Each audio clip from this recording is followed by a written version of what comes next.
This is Curl Up with a Cattail, and I'm Gwen Cooper, the New York Times bestselling author of numerous cat-centric titles, including Homer's Odyssey, A Fearless Feline Tale, or How I Learned About Love and Life with a Blind Wonder Cat, Spray Anything, More True Tales of Homer and the Gang, and The Book of Pawsome, Head Bonks, Raspy Tongues, and 101 Reasons Why Cats Make Us So happy. We're here to celebrate all things feline and to tell inspirational cat tales. Let's get started. Hello, and welcome to another episode of Curl Up with a Cattail with Gwen Cooper. I am, of course, Gwen Cooper, your host, and just so thrilled to be here with you today.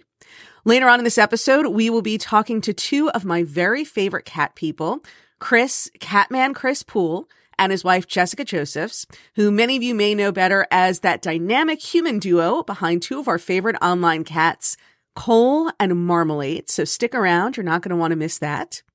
And if you like what we do here, be sure to hit the subscribe button so that you never miss a new episode of Curl Up with a Cattail. And of course, as always, if you have any questions or comments, if you want to contact me, if you have any input on a recent episode or a question you'd like to hear me answer on a future episode, head on over to gwencooper.com. That's where you can actually get a free copy of an all-new book about Homer the Blind Wonder Cat. That is legit. That is no joke. You can go right to my website right now and get a free copy of a new book about Homer the Blind Wonder Cat. So if you have not done that already, I hope you will do so today. And I definitely hope you will head over at some point to my website and send me an email or leave some comments, because this week I have some questions for all of you. So, the thing I love most about doing this podcast is that for years I've been writing books, which is kind of a one-way conversation. It's really just me putting things out there for other people to read, and I don't necessarily get to have any direct interaction with them. But in doing this podcast, I can ask you guys questions, and hopefully you will answer me with some immediacy, because this is really something I'm dying to know. So my question for all of you cat lovers out there, and we're not going to talk too long today ahead of that interview, because I do want to leave plenty of time to speak with Chris and Jessica. I think that's going to be a really fun conversation. But the question I have for all of you cat lovers out there is whether you, on any kind of regular basis, will take your cat's name or some version of your cat's name, maybe a nickname you have for your cat, and then sing a song to your cat where you substitute your cat's name for a name or a word in the song. For example, my cat Fanny, I often call her Fanny Pants. That's one of my little nicknames for her. And I think it got started because Fanny kind of sounds like fancy. So, Fancy Pants became Fanny Pants. And so she's frequently Little Miss Fanny Pants in our house. And so sometimes I will sing the song Babyface to her, and then I substitute the word babyface for I substitute Fanny Pants for babyface. So it'll be like, Fanny Pants, you are the cutest little Fanny Pants. I apologize for my very bad singing, by the way. I also don't really know any more of the words to that song, so that I kind of go, da-da-da-da-da-da-da-da, Fanny Pants, again, apologies for the singing. Clayton, who we call Claytonian, that's one of our nicknames for my little tripod cat, Clayton. I sometimes sing his name to the tune of Ed Sullivan from Bye Bye Birdie. So it'll be kind of like Claytonian, dun dun dun.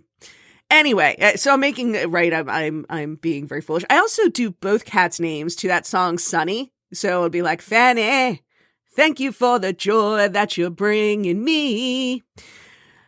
I promise that is almost the last singing I'm going to do. So I feel like this must be one of those things that everybody does. But I also, and I've thought about this really hard in anticipation of talking about it on today's podcast, I've never heard anyone outside of my own house doing it.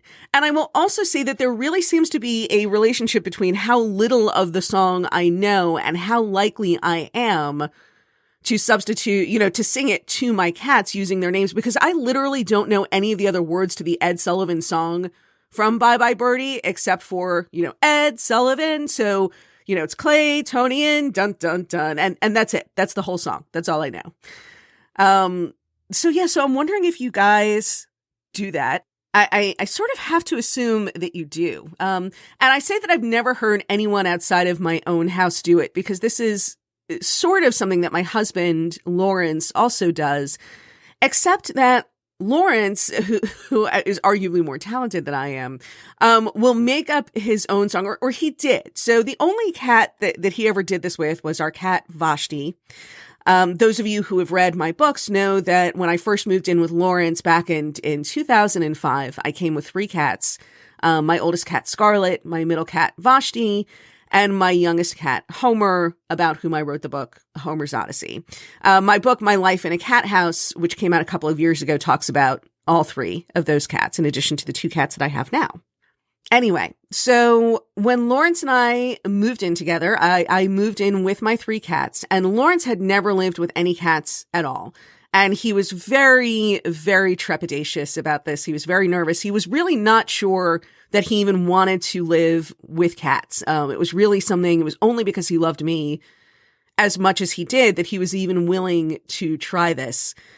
And he and Vashti, my middle cat, who, for those of you who haven't read anything I've written, was just, when I rescued her, she was this pathetic, bedraggled, half-bald, mite-ridden little thing. And with a little bit of love and care, she grew into the most extraordinarily beautiful cat.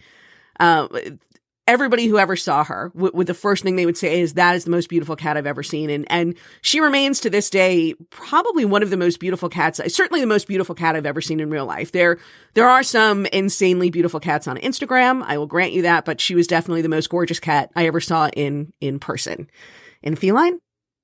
But she and Lawrence fell in love with each other so instantly, and it was this incredibly magical thing to witness. And it was something that I was, frankly, a little jealous of. Not jealous because of their relationship excluding me or because they loved each other more than they loved me or anything like that, but because, every animal who I have fallen in love with, it's been through the gradual process of you take care of each other over a period of years. Every cat that I've had came to me as a rescue kitten and needed care. And so that was how we bonded.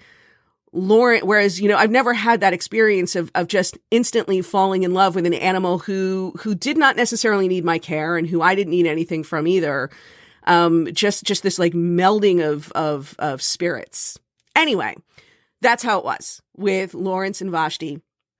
And Lawrence had the Vashti song that he made up. It was not much of a song. There was not much to the song. It really only consisted of one verse. And it went like this. It was, her name is Vashti, her name is Vashti, she is quite poshty, she is quite poshty. Poshty, like the word posh, because she was a very fancy looking cat, so made to sound like her name. And that was the Vashti song, and he used to sing it all the time. And I have to tell you, in her later years, so we had been living with Lawrence for about 5 years, and Vashti and Lawrence had been close for about 5 years, when Vashti was diagnosed with chronic renal failure. And at that point, in order to keep her alive, which we were able to do for another year almost, we had to give her subcutaneous fluid injections, and we had to administer those every other day. And the subcutaneous fluid injections, it's pretty much what it sounds like. We had an IV bag with a fluid in it, and it was attached to a needle that went into the back of her neck. And the fluids would go under her skin because her kidneys weren't, circulating the fluid in her body as well as they should. And so it not only helped keep her alive, it also made her feel much better. She would get to feel so dehydrated. And the subcutaneous fluid injection would just make her feel a lot less dehydrated and good. But of course, by the same token, she didn't like the needle. It was tough to keep her calm long enough to get the needle into her. Once the needle was in and the fluid was dripping, she was fine. And Lawrence would hold her in his lap, and he would sing the Vashti song over and over. He'd say, your name is Vashti, your name is Vashti, you are quite poshty, you are quite poshty. And he would, and obviously she probably didn't understand any word in that except her name, but he would sing it to her very softly while holding her in his lap. And it made her so calm. it kept her so calm. And this is where I have to say, by the way, when I wrote Homer's Odyssey, it was before Vashti got sick. And I took a lot of flack from some readers who felt that I was basically a terrible person for having married someone who was not a cat person, who wasn't even sure initially that he wanted to live with cats, who for the first, few months we were together didn't want the cat sleeping in the bedroom with us. And I knew the person I was moving in with. I didn't know necessarily that he and Vashti would fall in love like that, but I knew the person I was moving in with, I would never have brought my cats into a situation that I did not feel would ultimately be to our own good. And now I can tell you very honestly that I would not have been able to do everything I did to keep Vashti alive for that last year. And it was such a happy year that brought all of us so close, even though she was not well. And if you could have seen Lawrence and Vashti and the way he helped me take care of her and the things he did and how gentle and good he was with her, nobody who had been born loving cats could have been a better man for my cat than Lawrence was for Vashti. And I'm actually going to be talking to Lawrence about Vashti on this week's bonus podcast on Patreon. For those of you who are, hanging out with me on Patreon, I thank you so much. For those of you who aren't sure what that is, my Patreon page is a place where you can listen to bonus podcasts. You can read bonus columns that I write. That are exclusively for people on Patreon. You can find out how to get your name included in every book that I write, your name and your cat's name, and how to get early copies of books and free books and all kinds of fun stuff. And that's on my Patreon page, and you can head over now. It's patreon.com/Gwen Cooper. And Patreon is spelled P as in Peter, A, T as in Thomas, REON as in Nancy. So patreon.com/Gwen Cooper. And I am now going to share the names of all of the people, so my Patreon page really just launched last week. And so far we have a bunch of supporters already, and I'm going to go ahead and read their names. And thank you so much to everyone who's there already. And if you're not there, I hope you will join me soon. Cause it's a lot of fun. Especially the bonus podcast with Lawrence. He and I have a lot of fun making them, and hopefully you guys are having a good time listening to them. And so far, my Patreon supporters are Donna Harvick, Meg Hines, Christine Graham, Irma Hinkle, Jen Roth, Amy Miller, Sarah Hutton, Jamie Maslowska, Katie Braithwaite, Dorothy Thompson, Jim Benet, Isabella Catton, Nadine Ogawa, John Saunders, Elizabeth Edelman, Amy Levy, Mary Murphy, Mary Fitzgerald, Maria Silver, Blake Ozide, Nina Abrams, Jeff Carter, Angela Anderson, Kate Weinreich, Mark McCarthy, and Rebecca Babbitts. And, of course, last but not least, my mother-in-law, Sandra Lerman herself. And Mom, if you are listening to this podcast, you will note that I read my mother-in-law's name and not yours. Just saying. I should probably add here, by the way, that I would actually almost prefer that my mother not come onto my Patreon page, just because I have waited a long time as the daughter of a Jewish mother to be able to guilt my mother about something instead of vice versa. And I kind of like having leverage. I can't lie. So Mom, you don't have to be in such a hurry to sign up. Anyway, I kid, of course. Mom, you gave me the gift of life, that you've done as much as you need to do. And as for everybody else who is listening, I hope that you will, at a minimum, stick around for the next few moments, because we will soon be talking to Chris Poole and Jessica Josephs of Cole and Marmalade. So stay right where you are, get comfortable, and hang on for more Curl Up with a Cattail.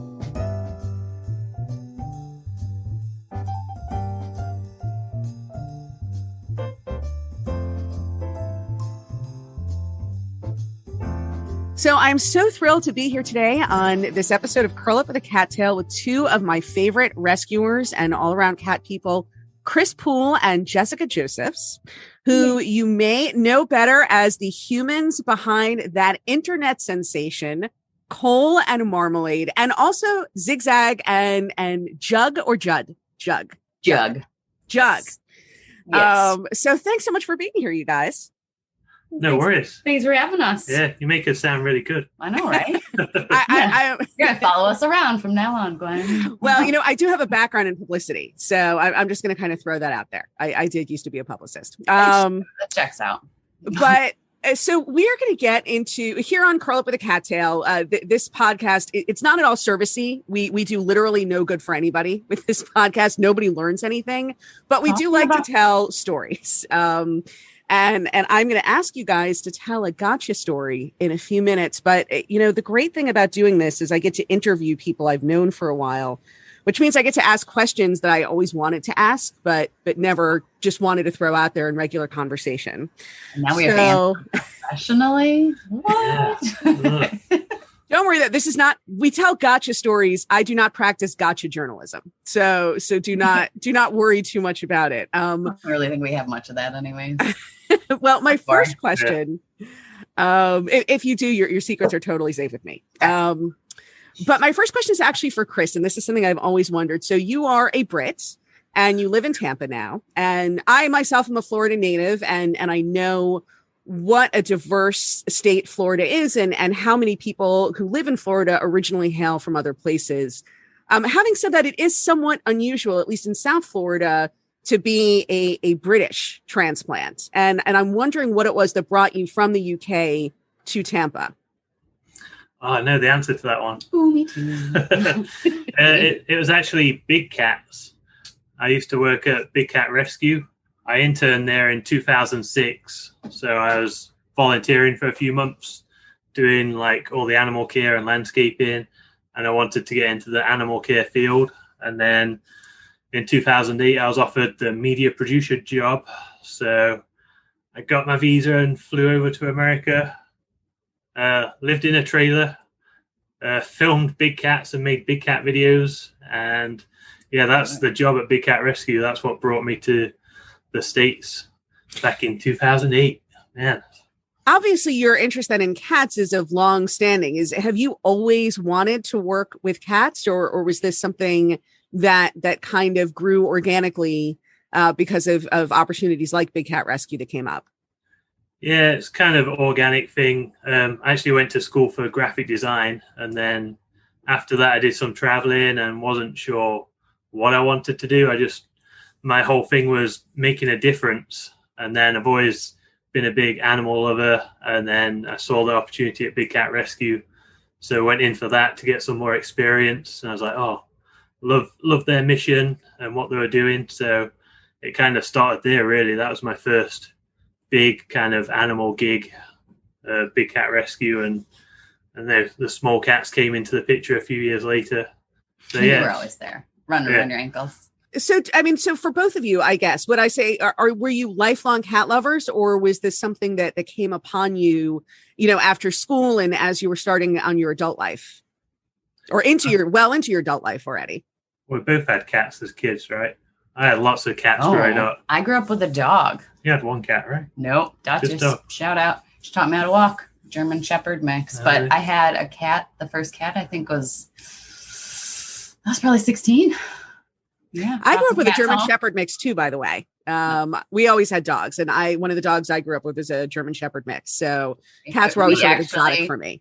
My parents rescued her, or she was rescued from the woods with her 7 puppies. And we took her, and my grandma took one of the puppies. So that's been in my blood. Were you guys, because we were the rescue family. We were the family who always had foster dogs in and out, who always had pets, but we never had a pet from a breeder. We were always the ones who were suckers for a hard luck story. Was that the same thing? Was your family also that family? No, we just had her. Oh. we had maybe some fish. But that's a lot to do all at once. I mean, that's 8 dogs at once. So that's a lot. Well, we only took her. So we just had the one. I'm not going to say I was a handful as a child, but no, we had some fish, gerbil hamsters, things like that. Right. She was great. So that's all we needed was her. And then cats came later for me. Yeah. I'm the oldest of 4 kids. So we always had cats and dogs and rabbits and hamsters and fish, pretty much everything over the years. But yeah, I grew up, my mum's cat when I was born was a black cat named Sarah, and I grew up with a black cat, and I've always had pets running around. Have you guys been watching on PBS All Creatures Great and Small? Yeah, because you're making your childhood sound like All Creatures Great and Small. Would that be if in my head I'm picturing you in the settings of All Creatures Great and Small, would I be pretty much on target? That would be awesome. Because just wait. As he gets older, he just stays around all animals. We're talking volunteering at zoos and swimming with sharks and things like that. So he's an animal guy. Yeah, it's pretty close to where I grew up. I'm from Nottingham, and that's based in Yorkshire. So it's I've been watching that because been kind of homesick. So seeing those, the scenery and the people, and it's good heartwarming stuff. Can't lose your accent. Yeah, it's funny when I go home to England and everybody sounds really British and proper. You actually, certainly by Tampa standards, you do sound extraordinarily British, I have to say. Oh, yeah. Tampa standards. Yeah, I still get funny looks and people squinting when they're trying to understand what I'm saying. I don't understand what he says many times. He makes up words. So. But doesn't that sort of make the relationship, a little bit more romantic when you don't quite understand? My husband is a very fast talker. And I think sometimes just my inability to always understand what he's saying makes him seem that much more fascinating to me. Yes. Yeah. He does a lot of smiling and nodding. That's good. So I'm going to, I do want to, obviously we want to talk about your family, about your cat family, and to tell some personal stories. But I do want to talk a little bit about your rescue work, which you are obviously very well known for. And it's something that I know your online audience just loves you for. Why don't you tell us just a little bit about, on the off chance that somebody listening actually does not know about the rescue work that you guys do. Tell us a little bit about your work with community cats, with feral cats, and anything else you may be working on with rescue animals right now. Yeah, well, I guess I've been doing it for like 3 or 4 years now. My first legit kitten rescue was up in Illinois. I did some stuff with a couple of friends up there who started a rescue since we left. A big hoarding case is what we did together, rescued like 40 cats and kittens from a house. There's a YouTube video on, I think, the Cole and Marmalade channel. But since moving to Florida, it's really took off and took a lot of my time because Florida's, year-round kittens, and every season is kitten season when it's summer all year round. Sure. Oh, it's horrible now. We're both tuned in when we're driving around. We just seem to notice more and more cats that need help. So we're always trapping, TNR, like you mentioned, trap, neuter, return. Feed your cats. What's that? Oh yeah, feeding your colony cats. I feed my colony cats every morning. That takes about an hour and a half, and then I'm always working on various cats, like trying to make cats friendlier so I can get them off the streets, and seeing other cats that need help and need to be spayed and neutered. And then obviously with my Catman Chris YouTube and Facebook page, I'm always getting messages from local people needing help too. So it's kind of overwhelming. It's just never ending.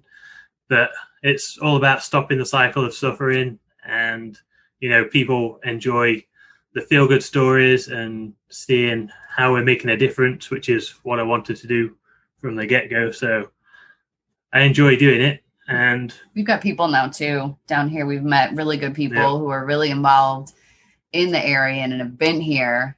They're actually Floridians, now that I say that, both of them.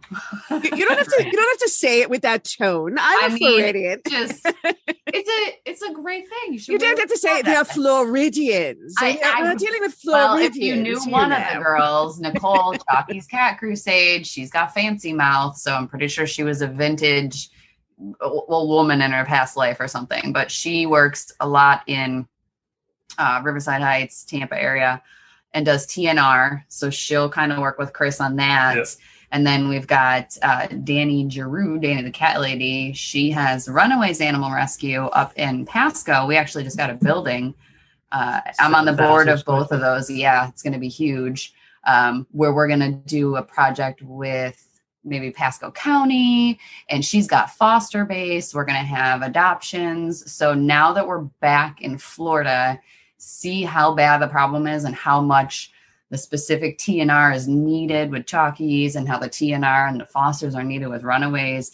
Being able to have them help Chris when he's out there finding cats, but not have to worry about fosters for himself or different things like that, allows him to help more cats. And then we've had great people like Waruva donated pallets of food. 4,000 pounds. Oh my goodness, so much food. So Waruva is actually very generous. I will say, when I back in 2013, I had a book that came out called Love Saves the Day, and instead of doing a bookshop tour, I did a tour of no-kill shelters, a national tour of no-kill shelters.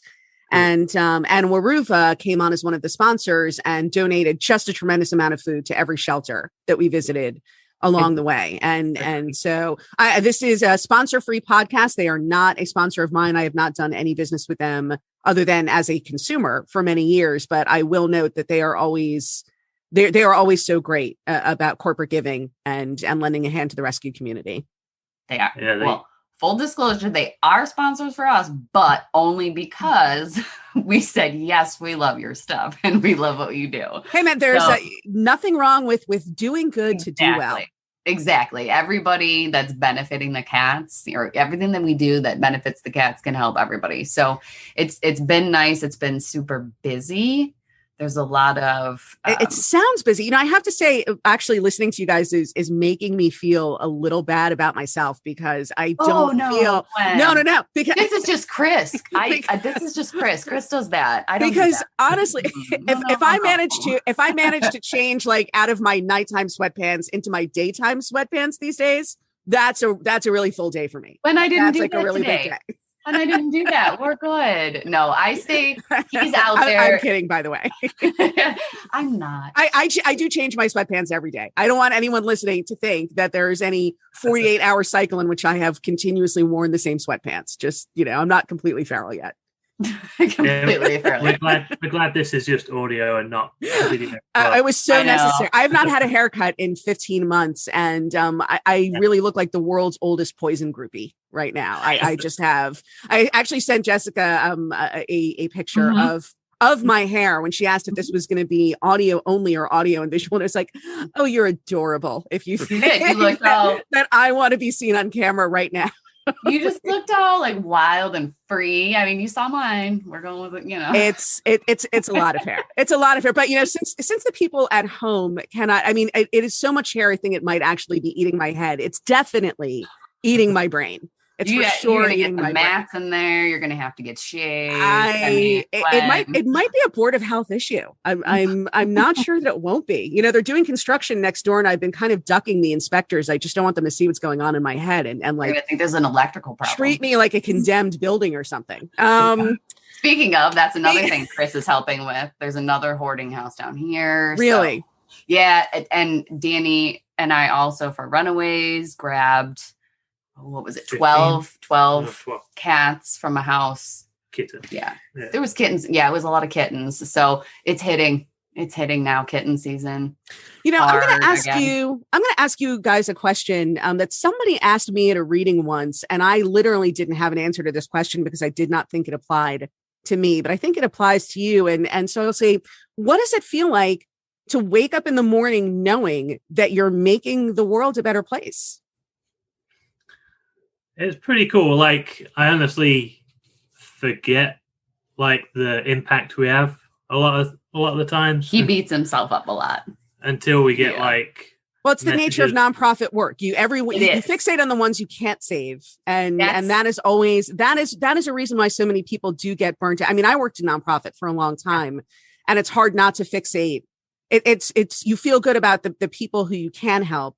But it's hard not to fixate on the cases that you cannot help. And that's always the yin and yang of it. Fatigue hits. And so I don't think, sadly, there's enough time that's celebrated in what's been done, because literally there is always another cat right around the corner, like literally the corner. So of everybody that we kind of are involved with now, am the best at stepping back and remembering personal health. So my goal in 2021 is to help all of my extremely intense cat rescuer friends and husband find a balance so that they don't get burned out. Especially with everything. If you don't take care of yourself, you're no good to anyone else. And that is the truth. So I do, I am going to move the conversation on from rescue because I do want to get into some of the more personal stories. But just before we tie this off, is there any place where listeners can go if they want to learn more either about the work that you guys specifically are doing or what they can do for feral or street cats in their own communities? Where should they go? That's a good question. Well, okay. You can just Google it. So our stuff, Cole and Marmalade. Let's start with you. If people want to learn how to support the work that you're doing, where should they go? Oh, that's easy. Just go to the Catman Chris social sites. But I thought you were asking more like how to find out in general. I guess there's a million websites out there with TNR information. I mean, it's all about local, right? So you've got to search your area, your zip code, and see what programs are in place with TNR and what shelters need help fostering and a lot of places are not shelter based either. They're foster based. So they have groups on social media that you have to kind of find because they may have 90 homes where there's fosters in them, but they have no building people can just go to and drop off cats or adopt a cat, things like that. So it does take a little bit of research because we get that question all the time. Sure. What do I do? Well, I don't know where you at. All right. So that's a good place to start. Yeah. And if people want to know more about what you do, they can look for Catman Chris on social media. And I actually follow you on your various Catman Chris handles. And it is very rewarding to see the work that you do. So I certainly encourage listeners to do the same. Well, thank you. So I'm gonna change the subject a little bit. Now I will say that of course my cats are the cutest, most adorable, greatest, smartest, just awesomest cats that ever lived or ever will live. That's a given. That goes without saying. And I'm already hearing an argument on that. That was John. But having said that, I will say that Marmalade has one of the greatest faces I've ever seen on a cat. And the thing I always wonder is, to what extent were you, did you start doing so much video with the cats because Marmalade has such a great face? Or, is it more like he's your muse? Were you looking for inspiration and you found it in Marmalade, or did Marmalade just sort of organically inspire you to pick up the camera more than you otherwise might have? Yeah. Mostly the last one, right? Like, was making videos with Cole, and then Marmalade came along like 6 months later. Yeah, the reason was black cats not being adopted in shelters. Yeah, that's why we started making videos to show people how pawsome black cats are. And then we were feeling bad for Cole because we were both working all day and he was alone. So was looking for a second cat, and I wanted a ginger cat. And then Marmalade came on the scene, and it just gave us, like, the dynamic just gave us so much footage to work with, I guess. And Marmalade, it really is a great face. He really does just have such a doofy but sweet and expressive face. Yeah, because he was cute as a kitten, and all of them are a little bit doofy. Yeah, as he got older, he just derped out. I'm looking at a picture of him right now. He does have an undeniable derp quality. It is there. Derp life. But it's his eyes. He has these really interesting eyes. I find just the shape and the spacing and the expressiveness within them. He seems to have like a slightly more expressive face than is typical in a cat. I think. Yeah, definitely. He's from Florida. Again, I feel like this is a backhanded swipe. Actually, all the cats are from Florida, because some of the greatest things come from Florida. We see, but my home state takes a lot of abuse, but I've always been very proud to be. We both moved here twice. That's it. You came back. So. You guys are Floridians by choice, so right. Yeah. But since you did bring up Cole, I know that Cole has been having some health issues lately, and I'm sure people listening who've been following that would love to hear an update on how Cole is doing these days. Yeah, like if people aren't aware, Cole has nasal lymphoma, so he's been going through chemo treatments and radiation treatments. We took a break from the radiation treatments because I had a scary episode with him stopping breathing because you have to be totally sedated to do the radiation without them moving. So, but the chemo treatment's been going great. He's got good appetite, is happy and playing. He's the easiest cat to give a pill to ever. Yeah, we've got a video on Facebook of that. That's really too good to be true. Yeah, that really is too good to be true. I have one of all, and I had one cat who was actually Homer was banned from life from the vet's office. I brought him in unconscious, and he fought 4 grown people to a draw in the vet's office. Sounds like Marmalade. Yeah, but then at the other end of the spectrum, I have Clayton, who actually enjoys going to the vet just because they pay attention to, like, he loves attention. And his buddies. He literally doesn't care what anyone does to him as long as they're looking at him and talking to him while they're doing it. So you can stick needles in him. You can shove thermometers up his little tushy. Sometimes you just luck out that way with a cat. Yeah. Yeah, I think Marmalade's the worst at the vet because if people didn't know Marmalade's a cat. But he looks like such a sweetheart. He really is such a sweet face. Yeah. It's hard to believe he's a terror, huh? Yeah, I've actually got a video on YouTube where he's like hissing at the vet techs, and he had a reputation when he was going through chemo. They had to put the muzzle on him, and poor guy, he's like goes from sweet to like I'm a mini tiger in a split second. But Cole's doing really well. I think we're coming to the end of the treatments now. We've got chemo again on Friday, and then I think we might revisit radiation. But then after that, we're just going to be monitoring and doing any holistic stuff we can to help him. You know, and I think anybody listening to this knows just how awful it is when one of our cats is sick. And it's everything from the fear, obviously, of potentially losing a cat that we love, to just the knowledge that all we want to do is make them feel better, and you can feel so powerless in the face of that. And you guys are handling it very bravely, as is Cole, and we certainly wish all the best for all of you, for sure. I think we're in a good spot right now. It took a while to be diagnosed, which was pretty stressful and traumatic. Yeah, that was the rough part. Now we know what we're dealing with. I think we're in a good spot. So, of course, in addition to Cole and Marmalade, and you guys are the Cam fam, right? Everybody follows the Cam fam online, and Cam stands for Cole and Marmalade. But there are 2 other members of your household, and those are Zigzag and Jug. Yeah, and now are Zigzag and Jug look very much alike. Are they actually litter mates, or are they just 2 unrelated, genetically unrelated cats who happen to look alike? Do you want to take that one? Just 2 pretty girls, not related. They're not litter mates. Nope. Jug was, when we first moved to Florida, it was pretty close to when we first got here. Yeah, we started fostering bottle babies, and Jug was one of the 3 that we had. Mm-hmm. Got her at 12 days old. Yeah, so that was like we'd never done bottle feeding. No, they said here's a bag of kittens. And I said, okay. But no, we had Jug, but she needed a friend, and we knew that we're not going to throw one kitten in with Cole and Marmalade. So the good story, it all turned, we had Jug, and Chris came home one night came up to me one night and said, I just got a phone call.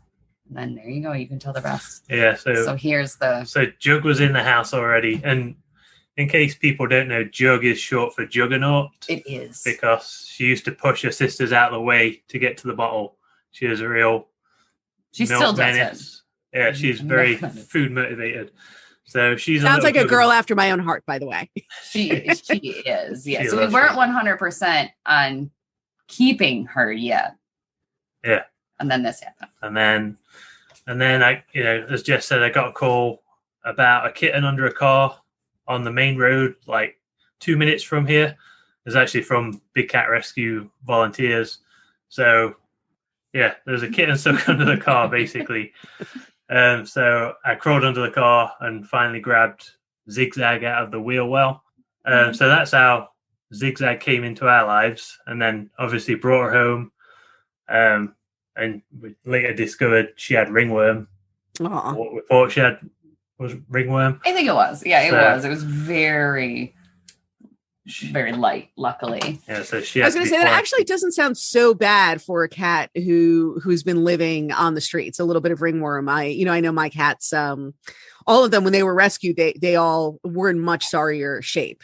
And I was not the one in most of my cats. In most of the cases, other people actually found them and sort of brought them health-wise to a point where they could then be adopted out.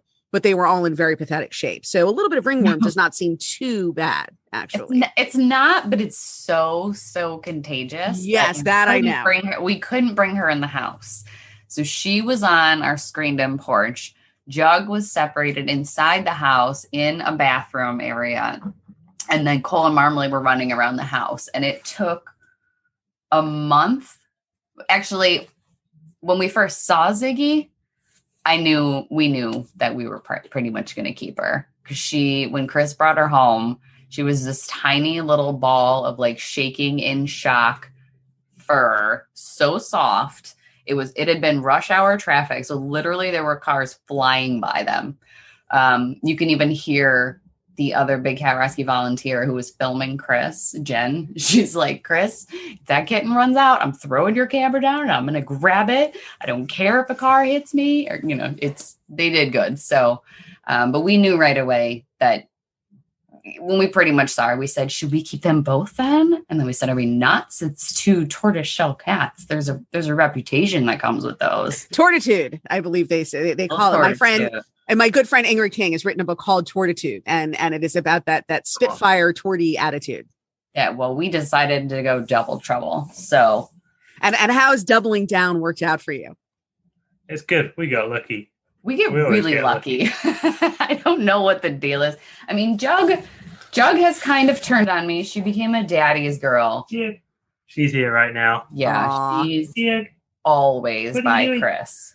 So, but senses of evil inside you. What? Bye, Jug. Bye, Jug.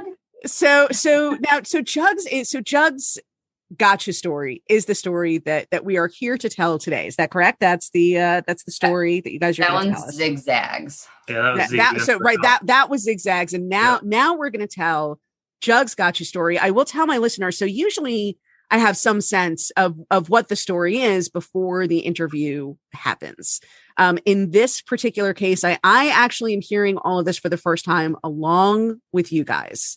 So this is the story of how Chris and Jessica of Cole and Marmalade came to adopt Jug, the rescue cat. And I'm really looking forward to hearing this one, actually. This one, Jug. Jug was a phone call from a local rescue that said there were 3 cats.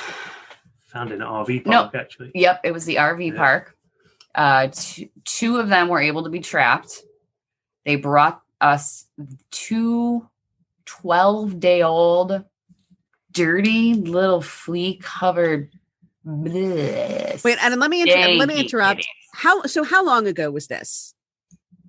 Was 2018. July. Her birthday is in June. So this was about roughly 3 years ago. And yes. Would you say one of the most common beginnings of a gotcha story that I always hear is we were not looking for another cat. We were not in the market for another cat. Now you guys obviously work in rescue, so it's a little bit different for you, but were you kind of open to the idea of another cat, or were you happy with rescue and the 2 cats you had and that was it? I've always been like showing Jess pictures of the kittens I rescue or kittens I've seen online. It's like, oh, look at this cutie. Go make it a trio. And I was adamant about she was like, not having more. Totally against adding more cats, which made sense because Cole and Marmalade are so, got a good thing going. Sure. And then she was the one who actually chose to like foster fail with Jug and was like, oh, we've got to keep Jug. All right. So you get this phone call and you go, you find these filthy, just very bedraggled 12-day-old kittens. Yes, please continue. They brought us Jug and her sister, who we ended up naming Anita. Mm-hmm. She was just very needy.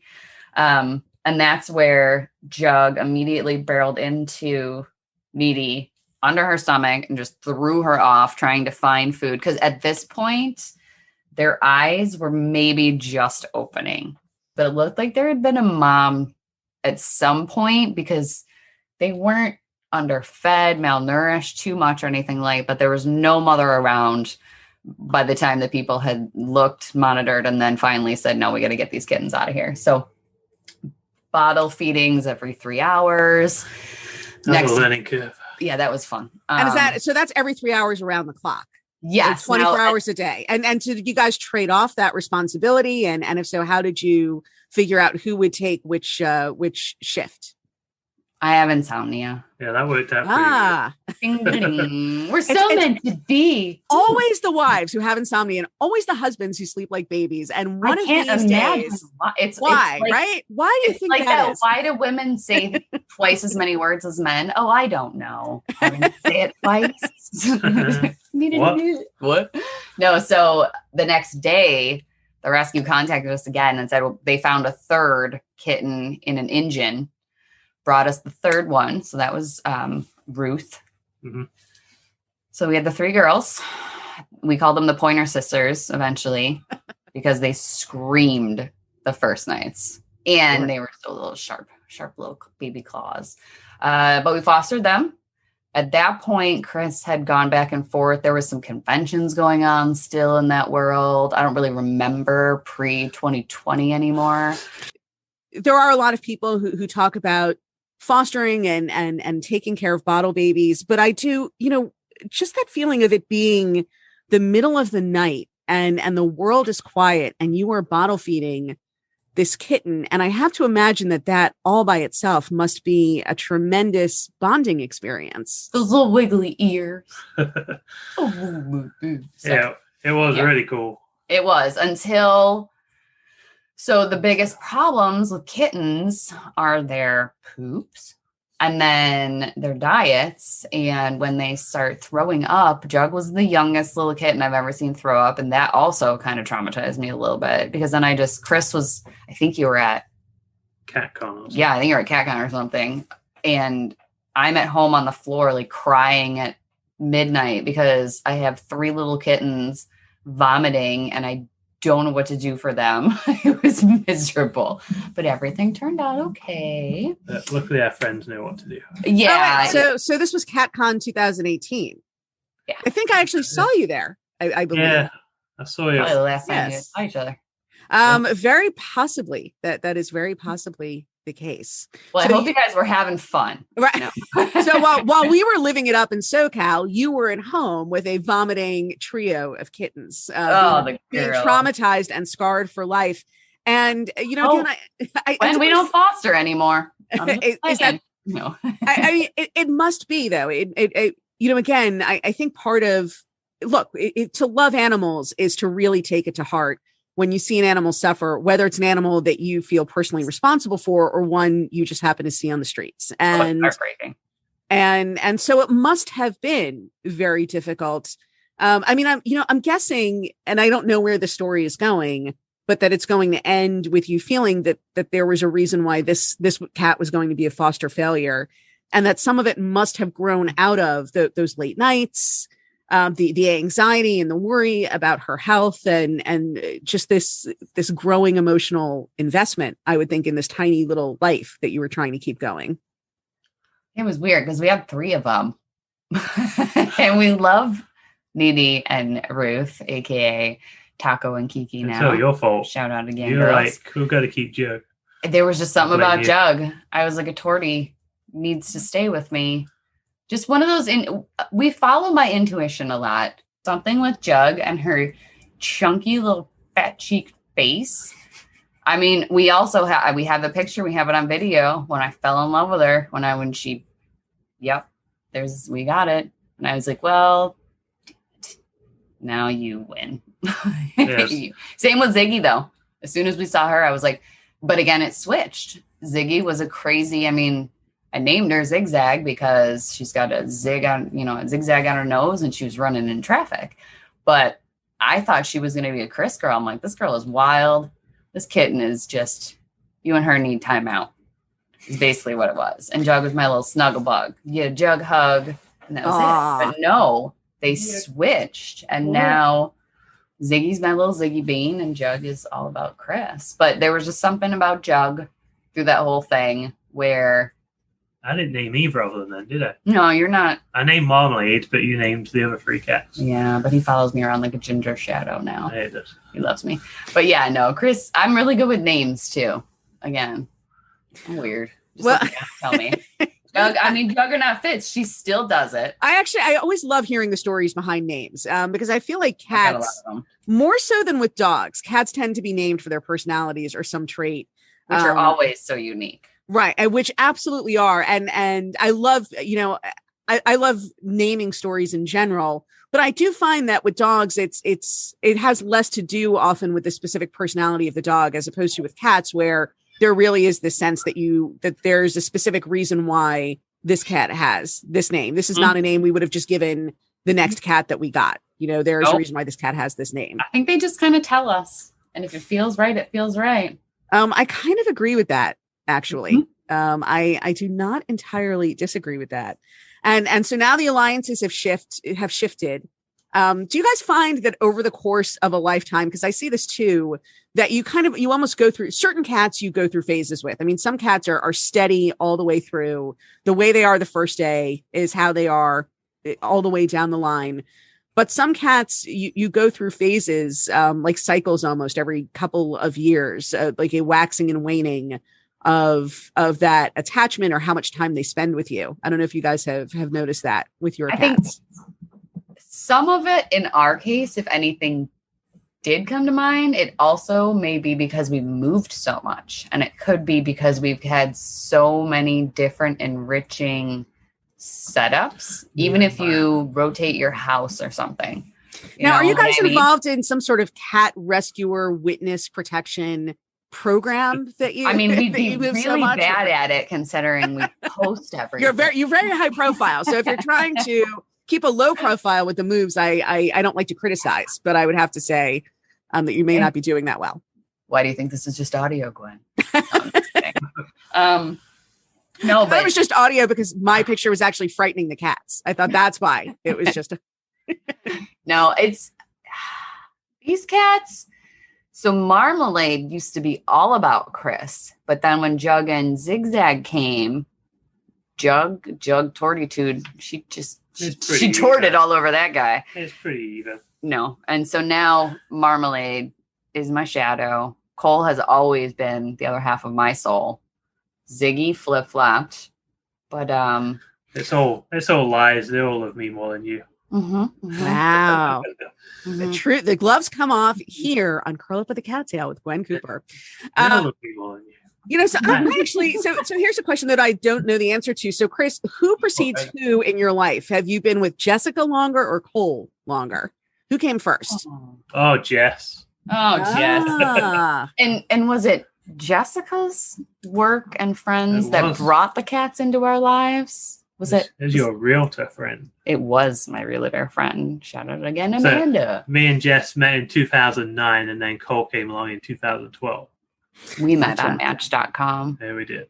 We'll do that gotcha story for another day. I mean, that's a gotcha story. That's more like Curl Up with a Cat Tail after dark. We could tell that story when we do the grown up. When we do the adult storytelling, but that's that's amazing. 5 minutes. Sad 5 minutes.